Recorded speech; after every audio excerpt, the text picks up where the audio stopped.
এত সুন্দর ফুলেছে কেকটা, মাশাল্লাহ না বলে কিন্তু যাবেন না। আসসালামু আলাইকুম সবাইকে। গতকাল আমি চলে গিয়েছিলাম রিয়াস কেক শপের ওনার রিয়া আপুর বাসায়। আপুর পেজ থেকে আমার একটা লাইভের কাজ ছিল, তো আমি আপুকে অফার করলাম যেহেতু আমি আপুর কাছে কোর্স করেছি, তাহলে আজকে লাইভে কেকটা আমিই বানাই এবং তোমার কাছ থেকে আমি কতটুকু কি শিখতে পারলাম তারও একটা টেস্ট হয়ে যাক। তাই লেগে পড়লাম কেক বানানোর কাজে।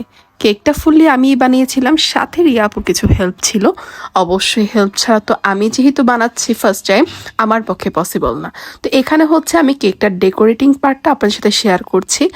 আমরা এখানে হচ্ছে ক্রিমটা আগেই বিট করে নিয়েছিলাম। কেকটা ফুলার পরে আমি যখন স্লাইস করে নিলাম, আমি 3টা স্লাইস করেছি। Believe it yes or no, কেকটা অনেক বেশি সফট হয়েছে। এখানে কেকের জন্য আমি যে সুগার সিরাপটা ব্যবহার করেছি সেটা হচ্ছে দুধের সাথে চিনি মিক্স করে আমি বানিয়েছিলাম।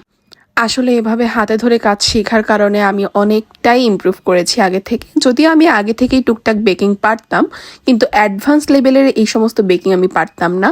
কুপার্স কোর্সটা আমার কখনোই করা ছিল না। তো আপুর কাছ থেকে যেহেতু আমার প্রফেশনাল অ্যাডভান্স কুপার্স কোর্সটা করা, সেজন্য আমি হচ্ছে আপুর কাছে একটু ট্রায়াল দিয়ে নিলাম যে আমি আসলে কেমন পারি। বাসায় আসলে ধরেই বানানোর মতো সাহস হচ্ছিল না। তো আপনারা দেখতেই পাচ্ছেন এখানে আমার লাইভটা কন্টিনিউ ছিল। আপনারা যারা আমার লাইভটি দেখতে চান রিয়াস কেক শপে আপনারা ভিজিট করে দেখতে পারেন।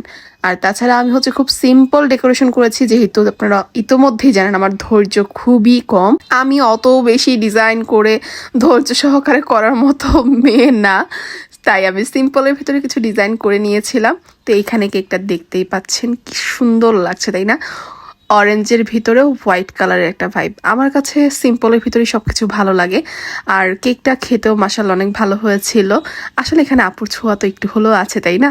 তো যারা যারা আপুর পেজে কেক বানানো শিখতে চান, আপুর কাছ থেকে কেক বানানো শিখতে চান, আপুর পেজে যোগাযোগ করতে পারেন। আমি আপুর পেজ লিঙ্কটা আমার ডিসক্রিপশন বক্সে দিয়ে দিব। তো সবাই আজকের মতো ভালো থাকবেন, ধন্যবাদ।